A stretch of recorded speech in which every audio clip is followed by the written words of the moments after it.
Hello medicos. तो आज हम करने जा रहे हैं क्लास 11 का सेकंड चैप्टर बायोलॉजिकल क्लासिफिकेशन। तो आइए जल्दी जल्दी से जान लेते हैं कि हम इसमें कौन कौन से टॉपिक्स पढ़ेंगे। सबसे पहले हम पढ़ेंगे system of classification, kingdom Monera, kingdom Protista, kingdom Fungi, classes of Fungi, viruses, structure of virus, diseases caused in humans, viroids and lichens. तो सबसे पहले पढ़ते हैं system of classification. So earliest classification was given by Aristotle. He divided plants into herbs, shrubs and trees, animals into those with red blood and those who didn't have it. तो जो earliest classification थी वो एरिस्टोटले ने दी थी. उन्होंने divide किया था plants को हर्ब, शर्ब्स और ट्रीज में, और एनिमल्स को किया था उनमें जिनमें रेड ब्लड हो, जिन्हें हम एनीमिया कहते हैं, और जिनमें रेड ब्लड ना हो उन्हें हम एनीमिया कहते हैं. उसके बाद टू किंगडम क्लासिफिकेशन की बात करें तो वो दी थी कार्लस लिनानियस ने, जो कि हमारे पास आ गया kingdom Plantae and kingdom animalia, जिसे हम प्लांट किंगडम और एनिमल किंगडम भी कहते हैं. उसके बाद जो थ्री किंगडम क्लासिफिकेशन थी वो हैकल ने दी थी, जो कि हमारे पास आ गई प्लांटे, एनिमेलिया एंड प्रोटिस्टा. और उसके बाद कॉपलैंड ने four kingdom system of classification दी थी, जो कि थी हमारे पास Monera, Protista, Plantae and Animalia. तो ये आगे अलग से इंफॉर्मेशन जो हमारे पास इंपॉर्टेंट है वो है फाइव किंगडम क्लासिफिकेशन, जो कि आपके एग्जाम में आ सकती है. वो दी थी R.H. विटेकर ने, जो कि थी Monera, Protista, Fungi, Plantae and Animalia. आ गया ये. इसके बाद जो मेन क्राइटेरिया था क्लासिफिकेशन ऑफ ऑर्गेनिजम्स का into five kingdom classification include cell structure, thallus organization, mode of nutrition, phylogenetic relationships. यानी कि जो क्लासिफिकेशन थी ऑर्गेनिजम्स की फाइव किंगडम में वो किसके बेसिस पे थी, मतलब मोड ऑफ न्यूट्रिशन देखा जाता था, रिप्रोडक्शन देखी जाती थी, और फाइलोजेनेटिक रिलेशनशिप्स देखे जाते थे. तो अब हम पढ़ेंगे kingdom मोनीरा. So kingdom Monera has bacteria as sole members. Bacteria can have shapes like coccus, spherical, bacillus rod-shaped, vibarium comma-shaped and spiraeum spiral shaped. तो जो किंगडम मोनेरा में जो बैक्टीरिया उनकी डिफरेंट डिफरेंट शेप्स है, जैसे हमारे पास बैकलस आ जाता है, विबीरियम, स्पाइरिलियम. और बैक्टीरिया जो है वो मतलब हर जगह पाया जाता है. वो फोटोसिंथेटिक ऑटोट्रॉप्स हो सकते हैं, कीमोसिंथेटिक ऑटोट्रॉप्स हो सकते हैं, या हेटेरोट्रॉप्स भी हो सकते हैं. और जो बैक्टीरिया है वो डिवाइड है टू पार्ट्स में, Archie bacteria and you bacteria. Archie bacteria में इंक्लूड हैं हेलोफाइल्स, थर्मोसिडोफाइल्स एंड मिथेनोजेंस. हेलोफाइल्स और दोज जो कि सॉल्ट लविंग होते हैं, और थर्मोसिडोफाइल्स वो कि जो हॉट स्प्रिंग्स में रहते हैं, और methanogens in marsh and in gut of ruminant animal जो कि मीथेन गैस को प्रोड्यूस करते हैं. उसके बाद अगर हम यू बैक्टीरिया की बात करें, जिसमें आ जाता है हमारे पास फोटोसिंथेटिक ऑटोट्रॉप्स, जिसमें हमारे पास एग्जांपल आ जाती है साइनोबैक्टीरिया की, और कुछ अनीबिया की, जैसे अनीबिया और नॉस्टॉक, जिनके पास स्पेशलाइज सेल होते हैं जिन्हें हम हिस्ट्रोसिस्ट कहते हैं, जो कि नाइट्रोजन फिक्सेशन करते हैं, जो कि यूज़ किए जाते हैं नाइट्रोजन फिक्सेशन के लिए. उसके बाद alga bloom releases neurotoxin, deplete oxygen and water, unfit for use. फिर केमोसिंथेटिक ऑटोट्रॉप्स आ जाते हैं हमारे पास, जो कि ऑक्सीडाइज करते हैं वेरियस इनऑर्गेनिक सब्सटेंसेस को, जैसे कि नाइट्रेट्स, नाइट्राइट्स को, अमोनिया को, जो कि यूज़ करता है एनर्जी को for their ATP production. They helps in nutrients recycling of nitrogen, phosphorus, iron and sulphur. इसके बाद हम बात करते हैं हिट्रोट्रॉपिक बैक्टीरिया की, जो कि डिकम्पोजर्स होते हैं, जो हेल्प करते हैं मेकिंग कर्ड, दही बनाने में मदद करते हैं, प्रोडक्शन करते हैं एंटीबायोटिक की, एंटो फिक्सेशन करते हैं, causes disease like cholera, typhoid, tetanus and citrus canker. उसके बाद अगर हम बात करें माइकोप्लाज्मा की, तो माइकोप्लाज्मा क्या है, विदाउट सेल वॉल है, और ये सबसे स्मॉलेस्ट लिविंग सेल है, और सर्वाइव कर सकता है विदाउट ऑक्सीजन, और पैथोजेनिक है इन एनिमल्स एंड प्लांट्स में. उसके बाद हम आ जाते हैं किंगडम प्रोटिस्टा पे. तो किंगडम प्रोटिस्टा जो है उसमें इंक्लूड करता है, यानी कि किंगडम प्रोटिस्टा के अंदर सभी सिंगल सेल यूकैरियोट आ जाते हैं, और वो लिंक करते हैं और forms a link between plants, animals and fungi. Kingdom protista के अंदर हमारे पास क्राइसोफाइट्स आ जाते हैं, डाइनोफ्लैजिलेट्स आ जाते हैं, यूग्लिनॉइड्स आ जाते हैं, स्लाइम मोल्ड्स एंड प्रोटोजोन्स. तो सबसे पहले हम पढ़ेंगे क्राइसोफाइट्स के बारे में. तो क्राइसोफाइट्स के बारे में जो कि हैं उनके पास डाई आइटम्स होते हैं, गोल्डन अलगी, डेस्मिड्स भी कह सकते हैं, जो कि फ्रेश वाटर या मैरीन वाटर में पाए जाते हैं और फोटोसिंथेटिक और माइक्रोस्कोपिक प्लैंकटन होते हैं।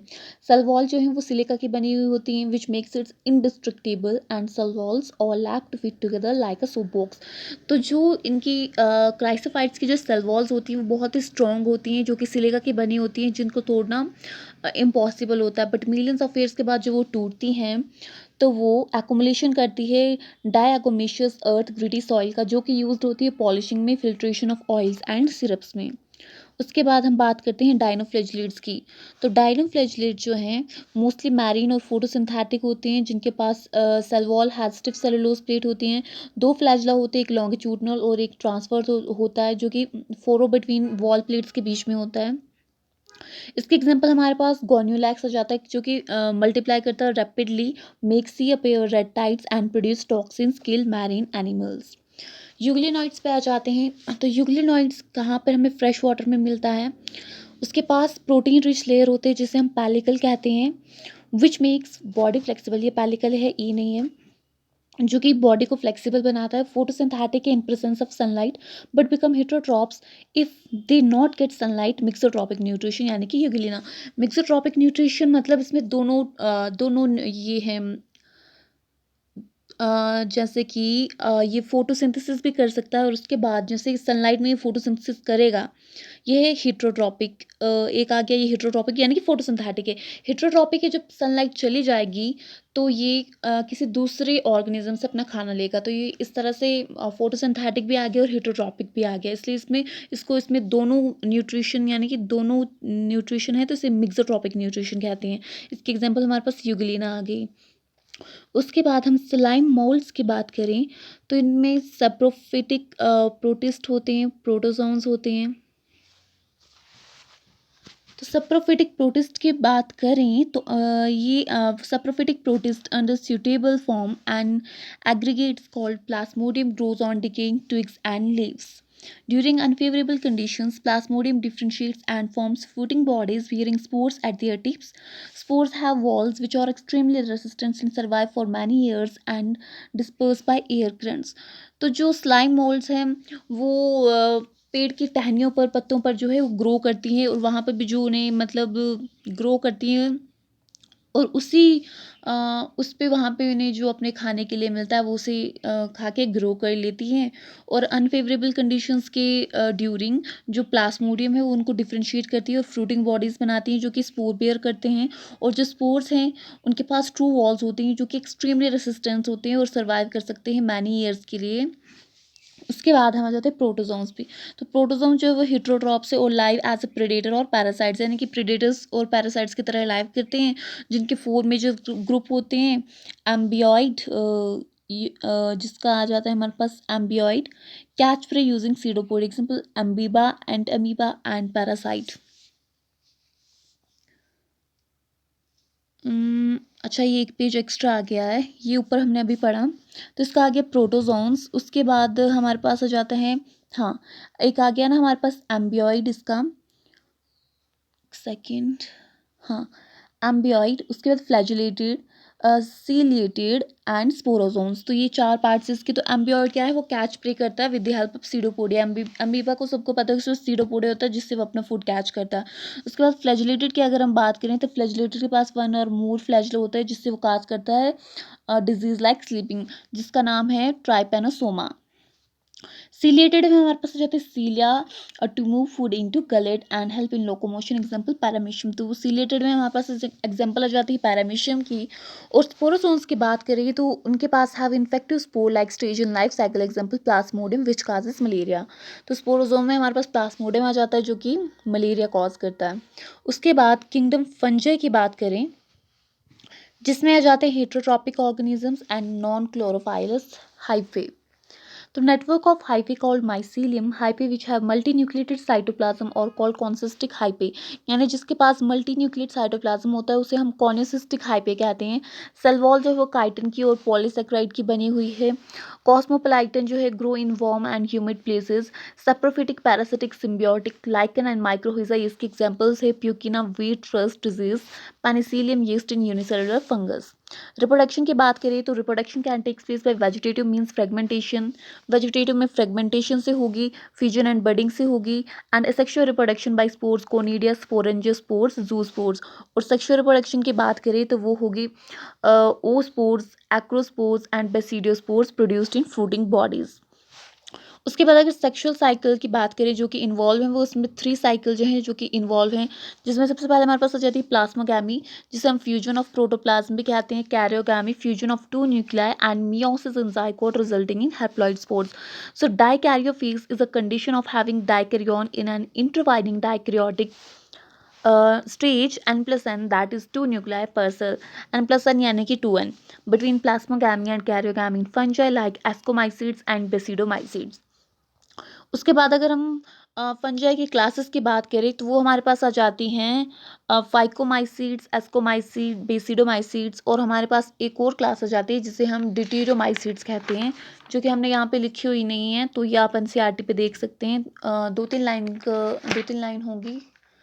तो सबसे पहले अगर हम फाइकोमाइसीड्स की बात करें तो जो कि ग्रो करते हैं डेड और डिकेइंग वुड पे, जो कि obligate parasite and as obligate parasite on plants. Mycelium aseptate and coenocytic, coenocytic हमने पहले भी बताया, जिसमें मल्टी न्यूक्लिएटेड साइटोप्लाज्म होता है, उसे हम कॉनिसिस्टिक कहते हैं। उसके बाद spores produced endogenously in sporangium and asexual reproduction by zoospores और aplanospore। sexual reproduction zoospores और aplanospore से होती है, और zygospores are found by the fusion of gametes, example rhizopus, albuco and mucor। उसके बाद ascomycetes की बात अगर हम करें तो also known as sac fungi, इसे हम सैक फंजे भी कह सकते हैं, और सेप्रोफिटिक डिकम्पोजर्स, पैरासिटिक और कैप्रोफाइलस ग्रोइंग ऑन डंग। तो ये सेप्रोफिटिक भी हैं, डिकम्पोजर्स भी हैं और पैरासिटिक भी हैं। माइसीलियम ब्रांच्ड एंड सेप्टेट है, ये तो यही हो गया। फिर सेक्सुअल स्पोर्स और called conidia produced exogenously on the conidiospores.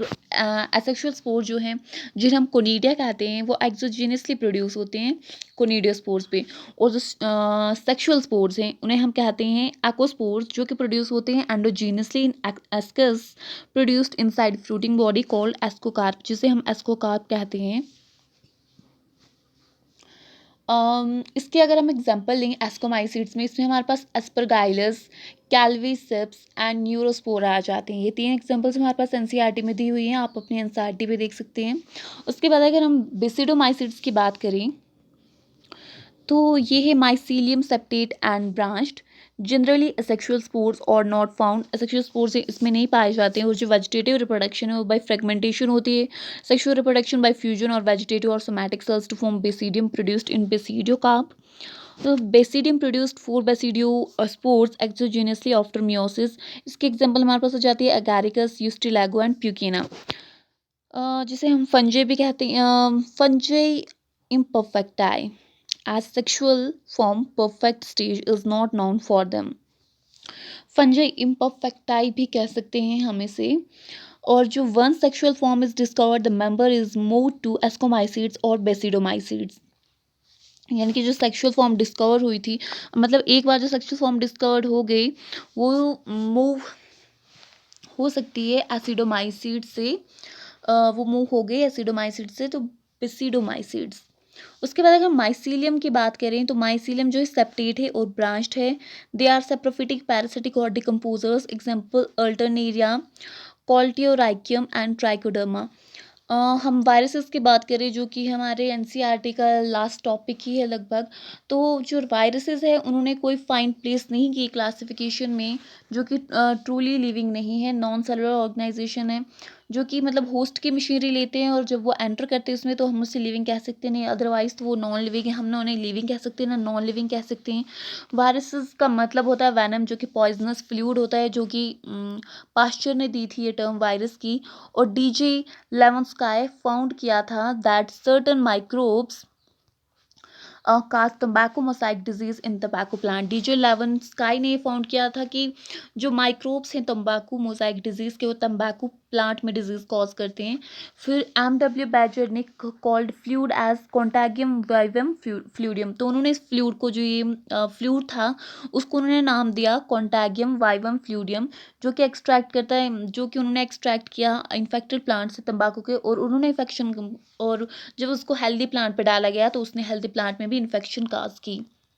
उसके बाद WM स्टैमले आए, जिन्होंने शो किया कि viruses could be crystallize to form crystals of proteins which are inert outside their specific host. Viruses are obligate parasites, viruses जो हैं वो ऑब्लिगेट पैरासाइट्स, और स्ट्रक्चर क्या है वायरस का? It is a nuclear protein made up of protein code called capsid.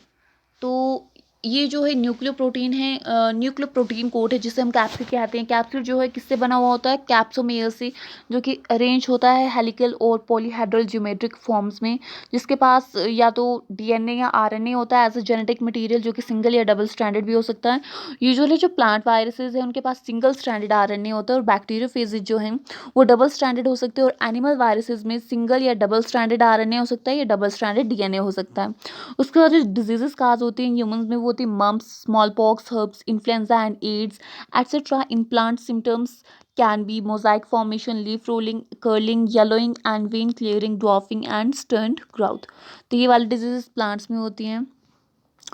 उसके बाद हमारे चैप्टर का last topic viroids and lichens. तो वायराइड्स क्या है? इन्फेक्शियस एजेंट है, जो कि फ्री RNA, यानी कि उनमें प्रोटीन कोट नहीं होता है, लैक होते, विदाउट प्रोटीन कोट होते हैं। RNA has low molecular weight and causes potato spindle tuber disease discovered by Theo Diner. So this is important term कि जो पोटैटो स्पिंडल ट्यूबर डिजीज थी वो डिस्कवर की थी टीओ डाइनर ने। और जो लाइकन्स है हमारे पास, वो सिम्बियोटिक एसोसिएशन करते हैं between algal component and phycobiont and fungal component mycobiont. Phycobiont और माइकोबियोन्ट के बीच में सिम्बियोटिक एसोसिएशन करते हैं, और एल्गी फूड प्रोवाइड करते हैं। Fungi provide shelter and absorb nutrients and water for algae, good pollution indicators as they do not grow in polluted areas. तो इसी के साथ हमारा चैप्टर खत्म होता है। अगर आपको वीडियो पसंद आई हो तो प्लीज़ चैनल को लाइक, सब्सक्राइब एंड शेयर ज़रूर करें। हम मिलते हैं आपसे नेक्स्ट वीडियो में।